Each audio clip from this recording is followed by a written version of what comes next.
A friend of my father was directing a movie, and he asked if I wanted to audition for it, and I was 7. I was like, sure. I did it, and then he like, oh, I want you in the movie, okay. And I enjoyed it, but it was more like I enjoyed eating muffins and hanging out with people. I didn't really, it wasn't about being an actor. What, who am I? Who do I play? The director would say, now you're going to say this. And I said, okay, I'll do that.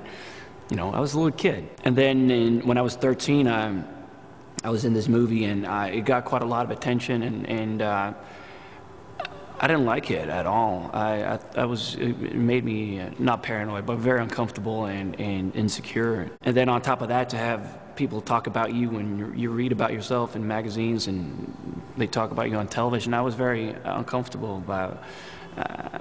Didn't like that situation at all. So I basically told my parents, like, I don't want to do this anymore. I didn't act at all for 7 years, and I needed that. And it wasn't, at the time, it wasn't a break. It was, I quit. I don't want to do this. Then when I was 20, I think I was trying to figure things out. Like, what do I want to do? Like, what are the options? And then I really missed, because I was working on stage as well, and I really missed it. So I figured, well, I should at least try it. And if it makes me uncomfortable, then I'll know. Then I can do something else. So I moved to New York and went to theater school out there, and basically from day one I was just, I realized how much I'd missed it, and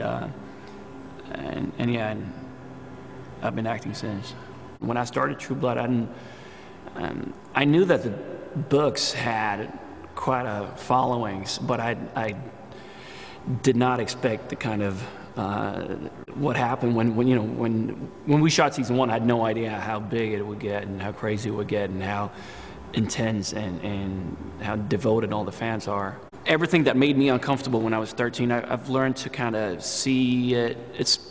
If someone's a fan of the show and my work or they want an autograph or take a picture, it's something it is, and it should be positive, and I should be flattered and enjoy that meeting, instead of when I was 13, I was just really, it made me very uncomfortable. So it's quite different now.